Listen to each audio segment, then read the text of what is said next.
This is an interpretation by Fiskars of a very classic brush tool, which is a billhook. When I first got this, I had a couple of immediate concerns.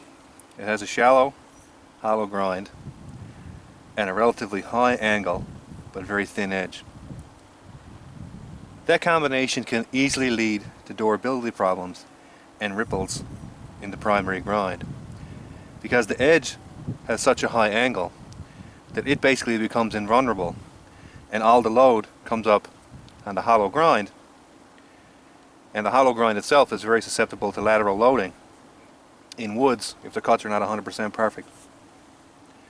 However, I've cut several hundred pieces of 2x4 size wood with this, including straight cuts through the knots, and had no issues. And the reason why is that in general the penetration is that high, you usually get up to around here, that stabilizes the blade in the wood and you don't get heavy torques on the edge. I still have concerns though about limbing and other work on very hard woods where the penetration is going to be shallow. I think the edge could bend or ripple. Biggest concern I had immediately, and that happens with all the Fiskars product, this handle is basically useless when it's wet.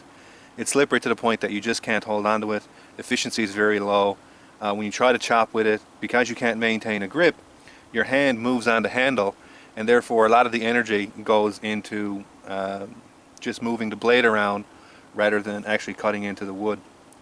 I've used some tennis grip tape on the handle, just a little bit. You don't need to tape the entire handle, which is similar to putting a Ranger band on it. The only thing I don't like about this is obviously a temporary solution. If you actually do woodwork on the outside, your hands get a bit dirty with sap and stuff, it gets on this, you're constantly having to rewrap it, plus these edges unfurl and get kind of abrasive. Like you can see that one's coming down already. But it's not the end of the world. I mean, this is a synthetic material, you can put a decent checkering pattern on it. A bigger issue is, now, whether or not this is a condemnation or an actual real defect of the tool. The handle has already split. It's coming down here about halfway and goes out to the front. Now, an argument could be made that the type of work that I've been doing with this, which is cutting relatively thick seasoned wood, is not what this is meant to do, and the shocks are much more than what this is meant to take. Maybe so, there's an argument for that this is purely a brush tool. But take that for what it is. A couple of really nice features. The end hook on the handle allows for a very nice drive. Your pinky can rest up against that and you can hook. So basically you get full length right to the end of the handle. It's very comfortable to work with. It's not sharpened up here right down to the edge of the blade, which is a bit of a loss actually, because the unsharpened part is not really big enough to get your finger around, so it's just kind of a useless little thing there. Other than that though, I mean, it does actually work well. I mean, you can grip right up around the top of it right here and use it for finer work. Works nice. I'm really starting to like the hooks. It's been a while since I worked with bill hooks.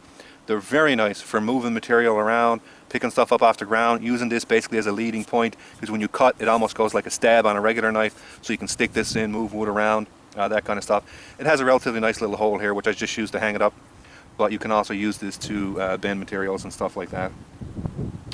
Now, in terms of how you use this, this works very differently than an axe. It's very long and relatively light. So what you have to do is you have to grip it down by the bottom. You have to get a lot of rotation of the blade, so you let your hand relax, you snap it around, you get the blade to fully rotate, and then that long length translates to a lot of impact energy and you get nice penetration. Because it's so light, it's useless to try to drive with your shoulder and push the blade into the wood. There's simply no inertia behind it, so you basically do snap cuts and you just try to maintain control, but there's no use to driving it. The upside of that is it's all wrist. The downside is it's all wrist. So you're using a very small muscle group, which is your wrist, and a little bit of your forearm. So if you're trying to do heavier work, chopping through thicker woods, the fatigue rate is relatively high compared to a larger knife where you can drive with your shoulder, your hip, and press it into it, where you can use larger muscle groups. You really can't do that.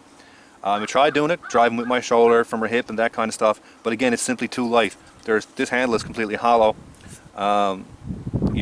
So you just can't do it. There's no effect. You don't get any efficiency out of doing it at all.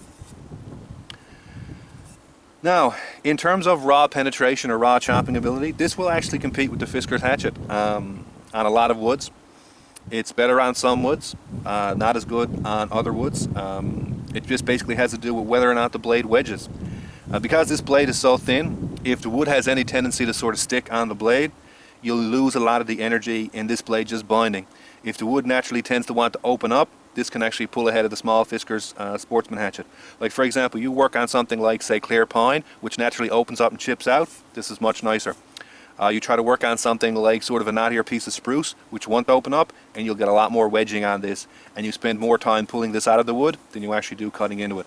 Now again, this is obviously made for more brush. It's not meant to be a primary hatchet, so that's not unexpected. The interesting thing is though, there are very different bill hooks from this, and I'll show you another interpretation. This is a classic French pattern. There's many different styles from different parts of France. You can see this has a much shorter handle, much straighter handle, a much wider blade, and a much shorter blade, and a similar hook. Both of these tools will have very similar raw penetration, but the way you chop with them is completely different. Because this is much heavier, you can actually drive with it. So you can get your shoulder behind this, you can press into it with a straight wrist. So even though it is significantly heavier, the fatigue rate is much lower with this, because you can use a slower chop with more force driving from your shoulder, and because you're using larger muscle groups, you can work for longer periods of time on thicker woods. Very similar overall. This has flat stock and then a bevel. I've increased the width of the bevel on this. This was a very old knife. When I got it and I reconditioned it, I rounded off the spine. The spine was really bent up. You can see there's still pieces missing out of it where it was pounded on with a hammer. The handle was literally just caked in sweat and grime from years. You can see how black the handle is down there. Well, the whole handle was like that. So I sanded that off very coarsely. I gave it a very coarse checkering pattern, and I've been putting coats of linseed oil on it, and it's just absorbing the linseed oil like crazy because the handle is so dry.